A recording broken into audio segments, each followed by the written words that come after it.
So therefore, seeing these things, we see that self-centered attitude is truly the evil.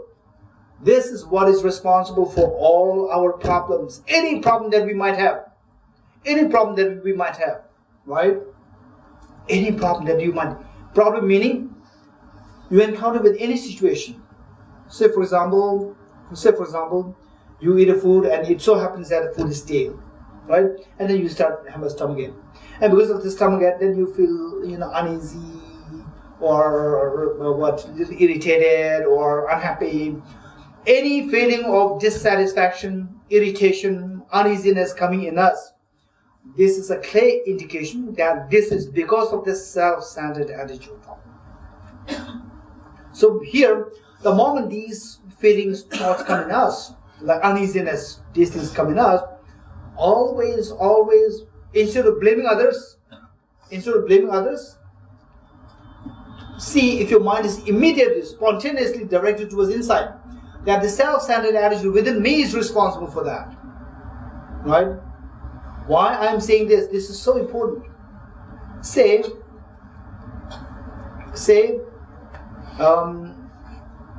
you are a boxer. How many of you know Muhammad Ali?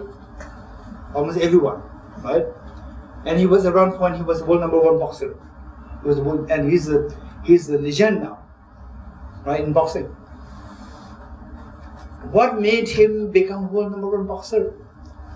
So, say, when you go there, he must have his coach. So when he was just beginner practitioner, practicing boxing, the coach surely must have, gave him several punches. You agree with me or not? Right? So, these punches, what are they for? It's not to punish him. It's to make him strong. Only when one receives these challenges and punches, then the one will learn how to stop them. How to stop them, how to protect yourself, defend yourself. Likewise, when you have a little bit of, say the problem, say a taxi driver cheats on you, right? Ask for some extra money, and then let's say ask for some extra, and then later when you come to know that this is a cheat on you, the person has cheated on you, then you become very angry. Right?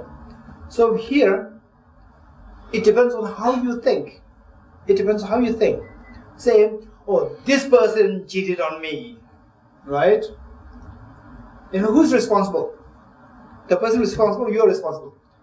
So, with a very naive, ordinary way of thinking, we'll say that this person is responsible. Immediately we might take this person to a policeman. But think it very seriously now. Think very seriously, right? If you are very smart, this person cannot cheat on you. If you are very smart, this person cannot cheat on you. You're also responsible for not being smart, right? So this person accumulated negative karma of cheating on you because you are not smart. Oh, now instead of me blaming him, I'm responsible for making him accumulate negative karma.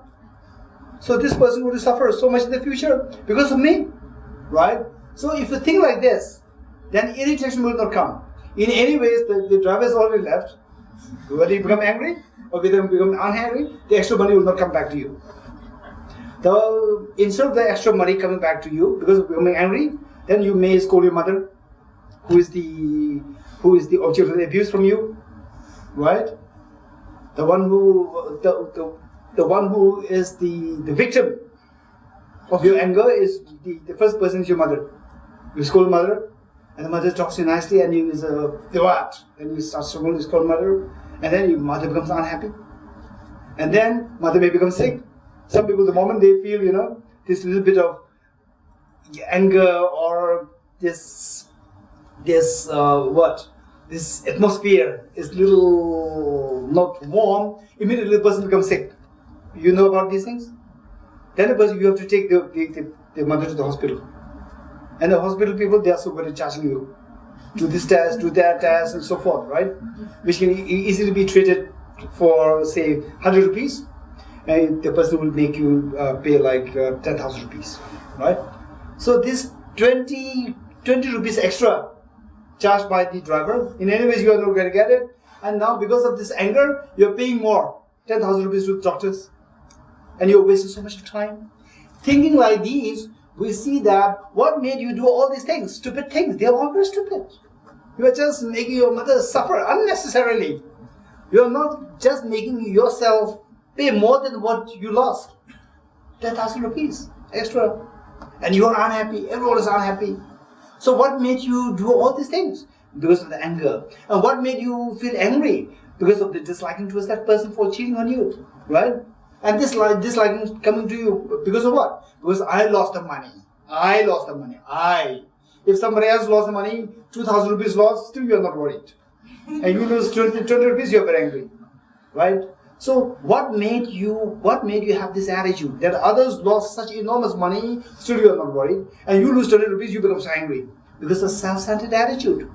Whereas should the same thing happening to others, when others lose 20 rupees, you become so angry, then it's fine, you are very fair. But here, what made you unfair? Because of the self-centered attitude. So this self-centered attitude is responsible for all these unnecessary problems. So what I'm saying here is that finally, should any problem come to us, uneasiness coming in us, instead of, say for example, instead of becoming angry towards the driver, in any ways I'm not going to get this 20 rupees back, right? And on top of that, this poor guy has accumulated enormous negative karma of cheating on me. And that I'm responsible. Because I'm not smart, right? My not being smart made him take advantage of me, and because of which he accumulated negative karma, now he's going to, pay the price for that. So I'm responsible. So immediately then you feel, instead of putting your fingers outside, you just think of you blame on yourself. Then that irritation will not come to you. That irritation. So without which your poor mother will not suffer. Right? And then you don't take the mother to the hospital, and then you don't pay the 10,000 rupees to doctors. So then we see that finally, even for our immediate benefit, we see that cherishing others, that attracts all the miseries. So this self-cherishing, it does not do anything good to us. Think very carefully. It attracts only misery. So that way, anytime something discomfort comes to your mind, then immediately discomfort. I'm talking about discomfort. For some people, when they're a little thirsty, they are desperately looking for water. Right? If they don't get water, then they become so desperate and become irritated, angry. Whereas others, even though they are a little thirsty, they are more resilient. Right? And somebody, shall I look for water? No, please don't take the pain. Right? I'm fine. So both of them are thirsty, but one person becomes, can't resist that. Can't resist the hunger, the thirst. Whereas the other person can resist the thirst. What made it happen? What made the difference? Not because of the thirst, because of the self-centered attitude. So anytime you have discomfort coming to you, see if you are blaming outside or you are blaming the self-centered attitude. If spontaneously, I'm not talking about through intellectually or spontaneously. Spontaneously, if you start blaming yourself, you blame not yourself, I would say, blaming your self-centered attitude. There's nothing wrong with you. It's wrong with the self-centered attitude. Self-centered attitude, it has nothing good to offer you, right? So the only wrong thing that with us is that we just follow the dictates of the self-centered attitude. That's the problem. It's not our mistake. It's not that you are wrong. It's the wrong of the self-centered attitude. So we should be able to say that my self-centered attitude is responsible for this discomfort in me, this irritation in me, this problem in me. If that happens very spontaneously, which means that you are in such a proper direction towards gade para samgade buddhe soham. Whereas we read all these texts, then we do the sadhanas every day, like 2, 3, 4 hours every day, and then not finishing the text, before you go to bed. And then when you're fallen into these problems, and then immediately you point your finger towards outside, which means that all these sadhanas failed. you are not in dharma. This is not dharma. The real dharma is, finally, these sadhanas are meant to make you a stronger person, meant to free yourself from the vulnerabilities. That external conditions should not affect you. External conditions should not affect your peace of mind. So that is what for the sadhanas are. And if that is not accomplished within 2, 3, 4, 5, 6, 30, 20 years, if that is not happening, then the sadhana is not working for you. They are not working on you. So this is the point. Okay. 1 to 7. 1 to 7. By holding myself in high esteem, I shall find myself in unpleasant realms, ugly and stupid. So to be proud, to be proud, to be conceited, and then, oh, this is terrible. The ego, right? And then when you have wealth, so look, in fact, I'm so amazed. So these insights, the insights which the Bodhisattva Shantideva is giving here, it is not just Buddhistic. This is not true. This is not true. All these insights, if you are competent to read the text of the other saints from Christianity, Hinduism, Islam, then Judaism, we see that many of these points are there. In fact, all of these points are there. In fact, what is being said here is said that if you want to test the quality of the person, give power in his hand. You know this expression? What is the reality? What is the true quality of that person? If you want to know that, right? If the person is so vulnerable, then you can easily play with this person. You can simply promote it, demote. Everything is in your hand. Automatically, the person is going to be so nice to you. When the person is so nice to you, when the person is so vulnerable, this doesn't mean that the person is so nice. So to check whether the person is really nice or not, give power in his hand. When the moment the power is given, then the person starts abusing the power, that tells us what is the true nature of the person. Whereas some people, when the power is given to the person's hand, then the person become exceptionally kind, making sure that the whole system is changed, so that people are benefited in the most way, the greatest way. So that is indication that the true nature of the person, even while the person doesn't have the power, that person is very gentle, very kind, and so forth. So what is being said here, 1 to 7, is that by holding myself in high esteem, being arrogant, being egoistic, I shall, then what is the result? The result is nothing good to you. The result is, I shall find myself in unpleasant realms, ugly and stupid. So all these things are the result of our being arrogant in our former lives.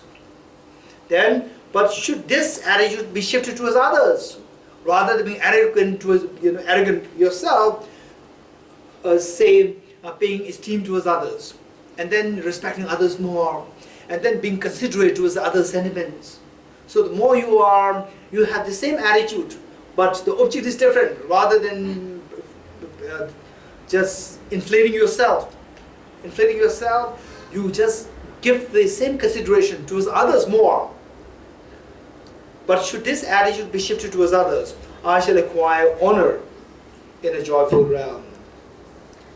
His Holiness the Dalai Lama, this is amazing. And he simply does not like to be egoistic. He simply does not like to see that people are honoring him with this thing. He does not like all these things. He does not like the formalities. At the same time, although he doesn't like all these things, but the more he doesn't like that, the more the people venerate him with great respect. So all these things, they are coming because of you respecting others more. Because of you rendering respect towards others more, the more you will receive the honor. What we actually need is honor. And then we do things to that you are freed, or that you are devoid of receiving any honors and so forth. So because of that, we tend to be, just to create a sense of self-importance. We tend to say all that I'm this, I'm that, and some of the cards is terrible. Visiting cards. What do you call that? Visiting card? If you do have a visiting card like this, you change it. That's better. Right? Oh, so many degrees. The person's name is short and the degrees is 20, 30 degrees are there. The whole card is filled by that. It's what a pain, what a difficulty. Right? So when you have, which means that this person has a problem when others do not give you proper treatment to you or treat you as some important person. The more you add these things there, more problem, the more pain you have when people don't respect you accordingly. Whereas if you don't have these things, it's just simply you put your name in the slide, right? And then people, they don't give you that accord the respect, whatever. Then it doesn't matter, it's fine. You enjoy it, right? So therefore, what I'm saying is that, so this becoming egoistic. So the result, so this egoistic, what made you egoistic? What made someone arrogant? Self-centered attitude. And what is the result? Result in this life, people do not like you. The more arrogant you are, people don't like you. Right?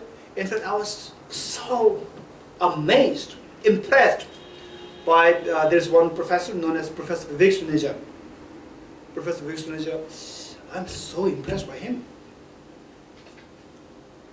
He was at that point he was the Pro-Vice Chancellor, the second highest in Delhi University. And then everyone, including his driver, his peon, everyone would say nothing bad about him, even behind him. So usually, right, behind the person, then everybody will speak badly. Even behind him, everyone is simply so, feeling so good about him, talking everything nice about him. Nothing bad is being talked about. So this is the indication that even the ordinary people, they love him so much. Right? They love him so much. So whereas if you're egoistic, then people will not dare to speak badly about you in front of you, but behind you they'll be so free, relaxed to talk badly about you. Right? So that way, by egoistic, meaning that I want everyone to respect me. Even behind me, they should respect me. No, this is just behind you, everybody's talking badly of you. What makes others talk badly of you? Because of your ego. So this ego is actually not giving what you want. It is depriving you of what you want. So this is all happening because of the self-centered attitude. Look, the more you think about this, then the moment you are in pain or others are backbiting you, these things, the moment these things happen, immediately you should not, the mark of your the successful practice is that, okay, so now look, no one is to be blamed. It is my own self-centered attitude which is to be blamed. If that happens, you are in proper track. Okay. If I employ others, 1 to 8, if I employ others for my own purpose, I myself shall experience servitude. Oh, this is what we need to take care of. So same, what you can do at home, right? What you can do it. Rather than, even to get a glass of water, then you call your servant, these things, right? What you can do. Whereas sometimes you might have more guests.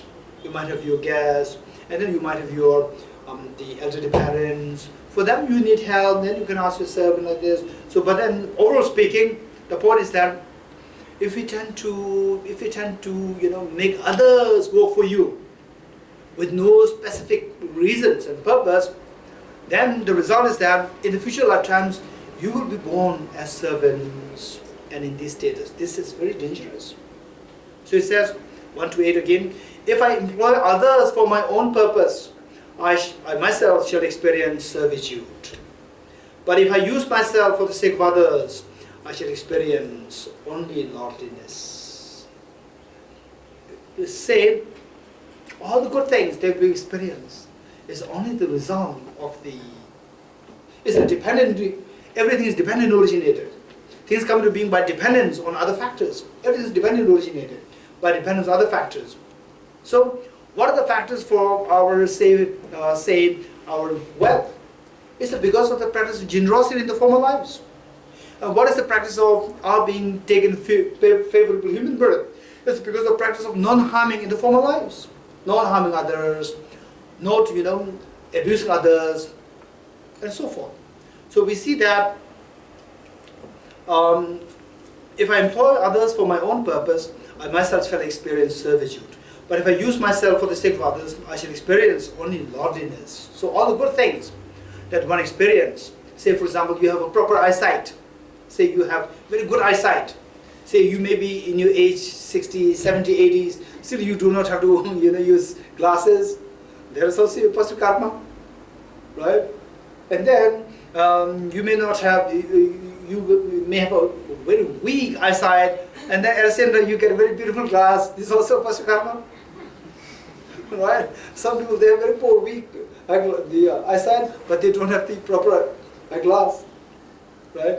In fact, when I was a child, I remember that my father, I don't know where he got all there are two pairs of eyeglasses. And then, for sure it was not 100%.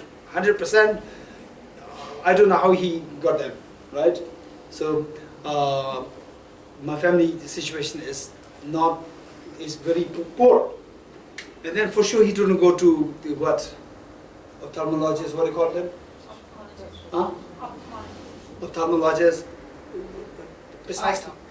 Eye doctor. Eye doctor, it is easy. Eye doctors, right? 100% he didn't go to eye doctors. Somehow he got those two pairs. And then he used them during reading his books. So, as a child, I was thinking that, oh, these specs may be so costly that you can hardly get it anywhere, right? So, in future I'll ask my father to give one of them to me. Now I see that, one, first you can't use them just like that. You have to go to the eye doctors, right? Have your eye tested, and then accordingly you get the glass with the proper number, right? So therefore what I'm saying here is that in short, anything good that you have, they are the result of benefiting others. All the bad things that we experience is a result of doing bad things to others. So in short, this is as simple as that. And keep that in mind, this is not a doctrine.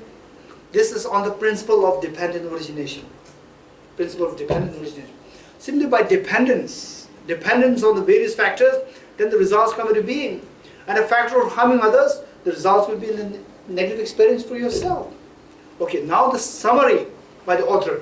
Summary of all what we have done so far.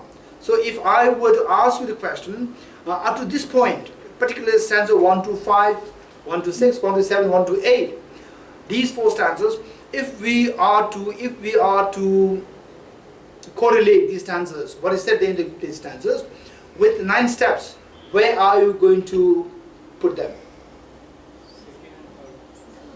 The steps number 2 and number 3. Very good, very good. So the more you think about step number 3 or number 2 and number 3, then the following steps, number 4, 5, 6, they will become so intense. And if your reflection of step number 2 and 3 is so weak, without these points, then the following points will not make much sense to us. Okay. Now final summary of what is being covered so far. The Bodhisattva Shantideva said, summarized in stanza 1 to 9. Whatever joy there is in this world, all comes from desiring others to be happy. And whatever suffering there is in this world, all comes from desiring myself to be happy. Okay, so let me just share my personal experiences. That will be very helpful to all of us, right? So with this, in fact, I've been, to the best I can, I'm not saying that I'm of any success, but to my very limited, with all my limitation, I try to practice this since 20, 30 years ago. To the best I can. It doesn't mean that I'm of any success, right? Could be failing. It doesn't matter. I'm trying. So with this attempt, very recently, if I were to share this story with other people, Then I will say, what stupid you are, what are you doing? They will say this. You are unnecessarily attracting problems in yourself. So what happened? I met one, so why I'm sharing this is to just inform all of us that these things are not to be left on the intellectual knowledge. See how much you can implement in our day-to-day practice. We are bound to face with challenges. Don't give up. We are bound to face with challenges. Don't give up. So this is what I'm saying, right? Okay. What happened? At the airport in Delhi, I was flying to Bangalore. Then I met one Tibetan gentleman, and he came to talk to me. And then instantly we could see that we are in the same wavelength. So thinking wise. Then both of us, we started to appreciate each other. And in the course of that thing, then he said that he was telling me how he was helping so many. He's a teacher. He's a teacher, mathematics teacher, in one school in South India.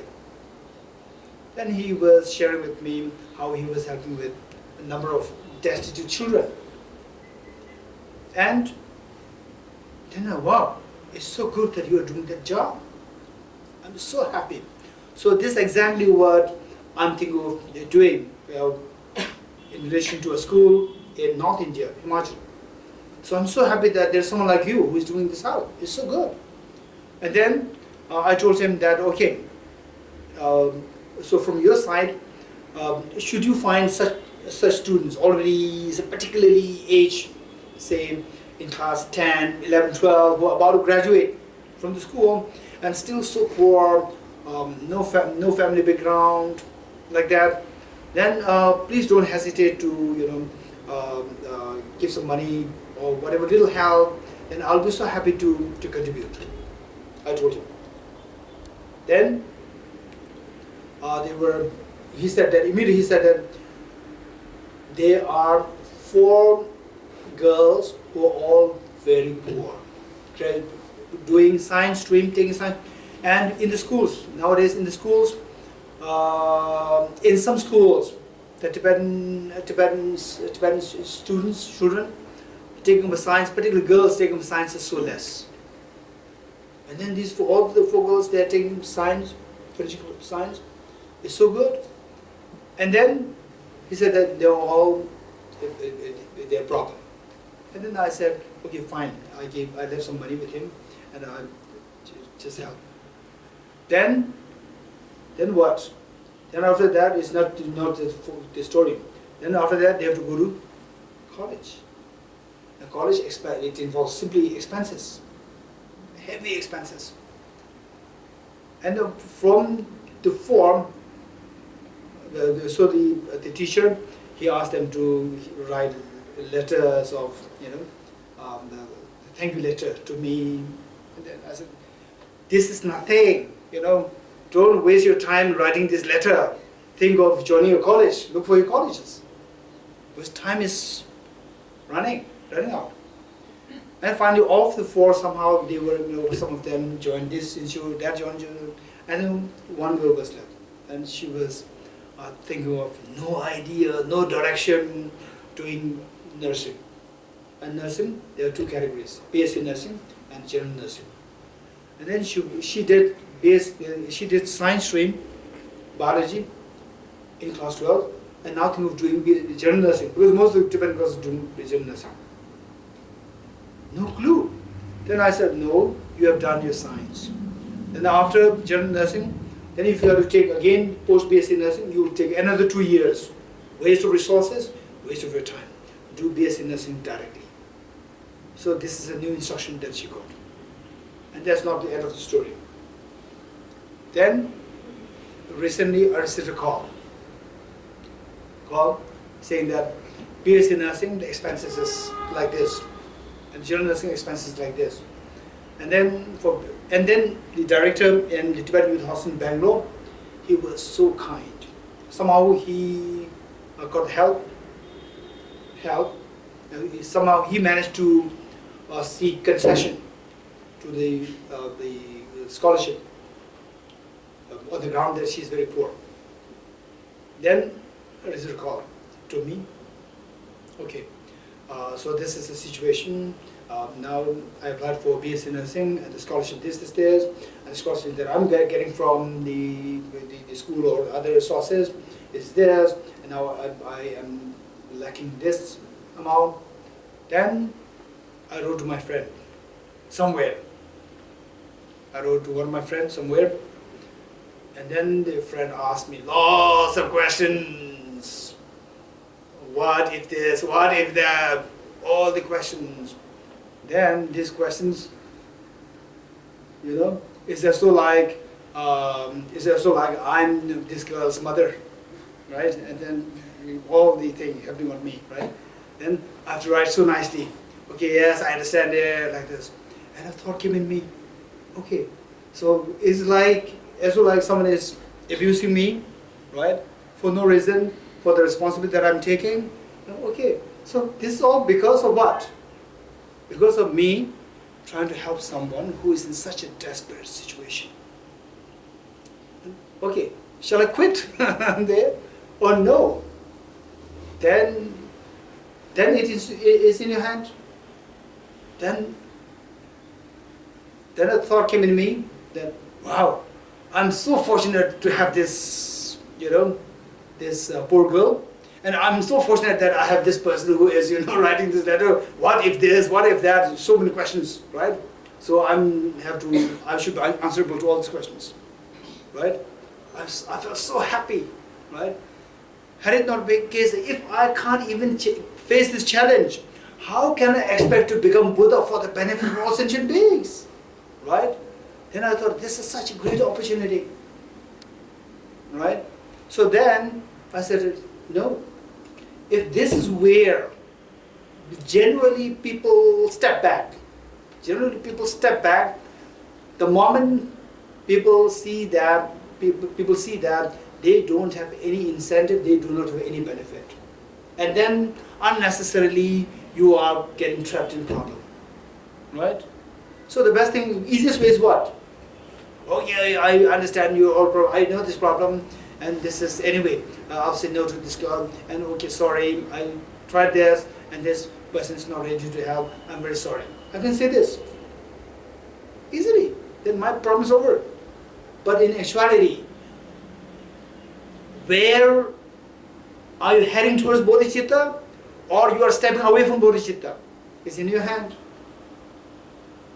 to speak very honestly. So likewise, when we engage in this practice, which is revered as the secret, as the pit instruction to achieve Buddhahood, we are bound to face challenges. When we face challenges, it is very important not to give up. This is a great opportunity. Without going through these experiences and challenges, without facing these challenges, it is impossible that our bodhicitta will ever grow. So therefore, these are all such a great opportunities, right? So what I'm going to say is that when we do engage in these things, we should be able to see things from a larger periphery, right? We should be able to see that. And then I said, okay, it's fine, but then so mentally I was feeling that, okay, why should I give an answer to all these questions? This is not my problem, right? But then I have to give answer, platform, all these things, and then the student has to decide, because if the student doesn't get that amount of money, then the student has to jump, to the general nursing, because the scholarship had to be paid. And then just this morning, I received a call from that student. Then I can easily say, I'm very sorry, the easiest way.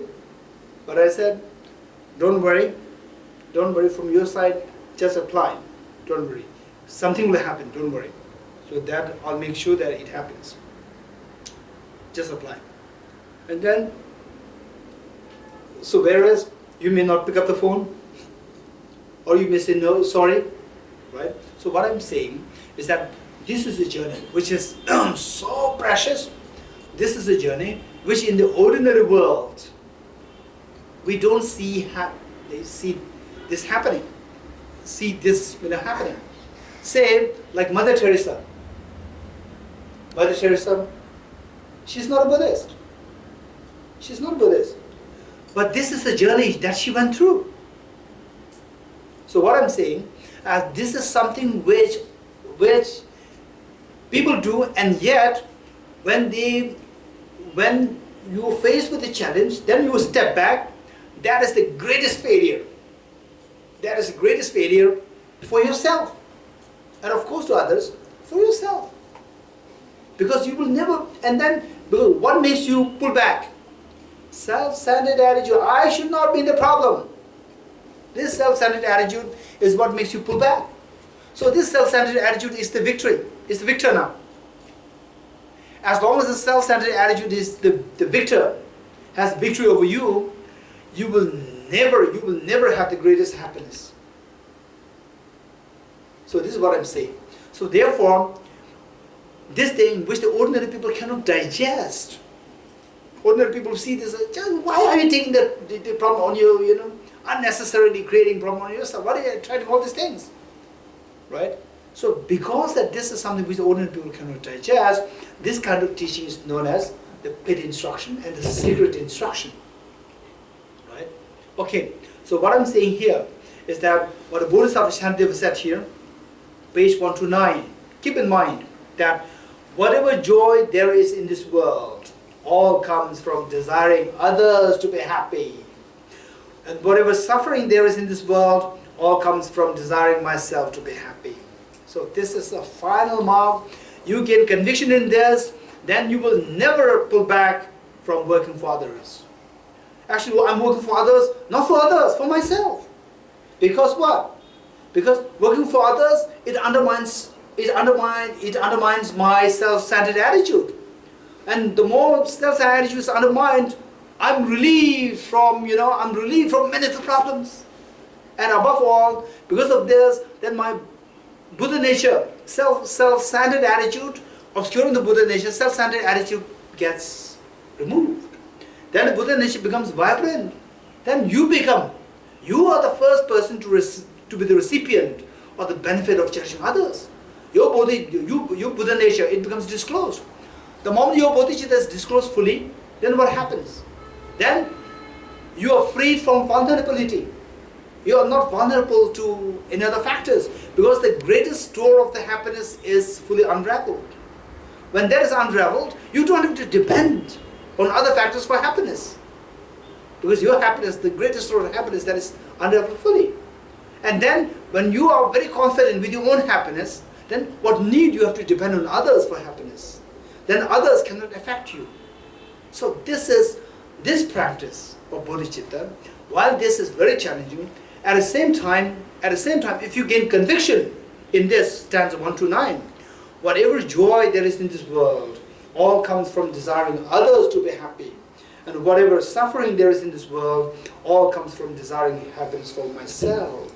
If this is a stanza in which you gain conviction in, then you see that anything good that you are doing for others, you will not seek, you will not seek credit, you will not seek anything, because you are actually doing for yourself, your own happiness.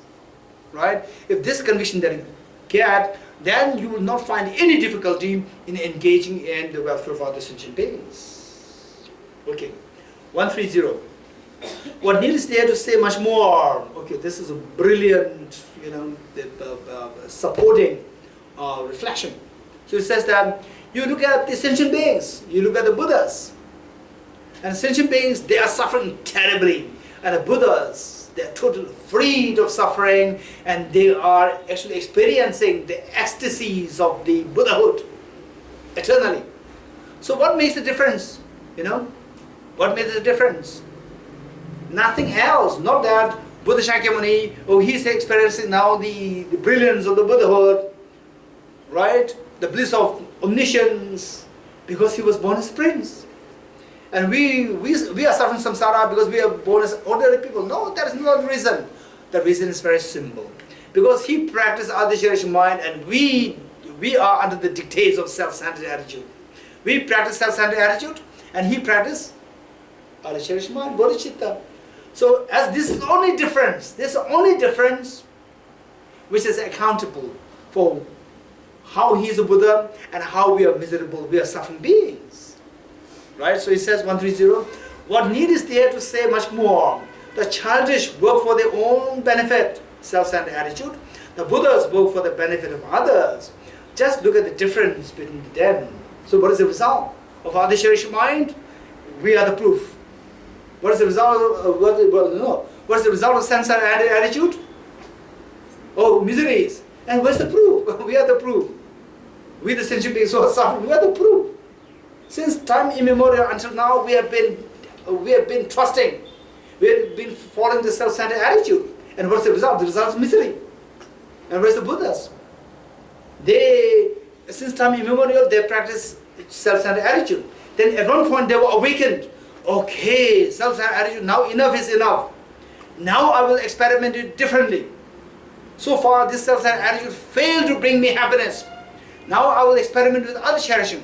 And then just within short span of time, they just go through. They achieve the maximum happiness. So it says, just look at the difference between them. 131.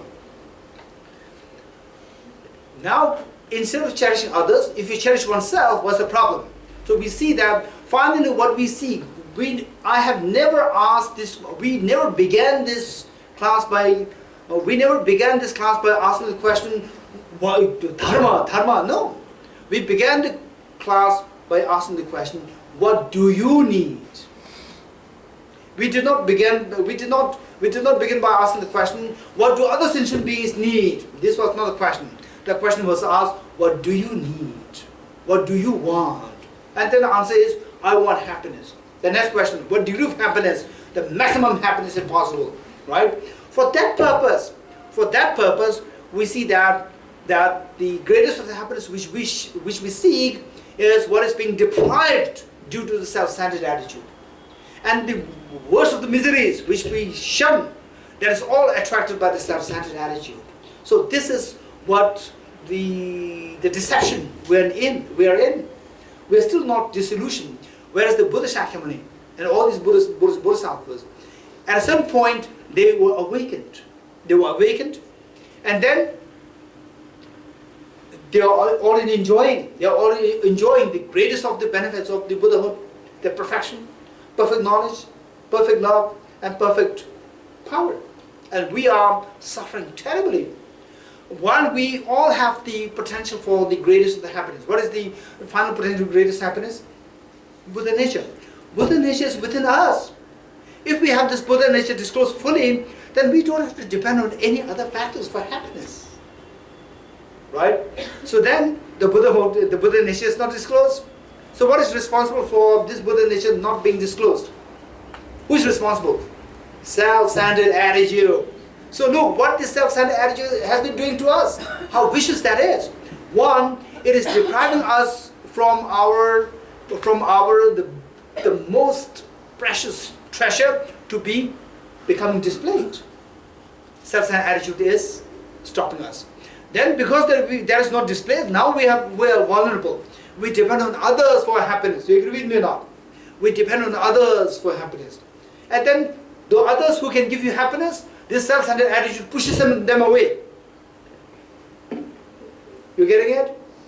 Others, for example, anger.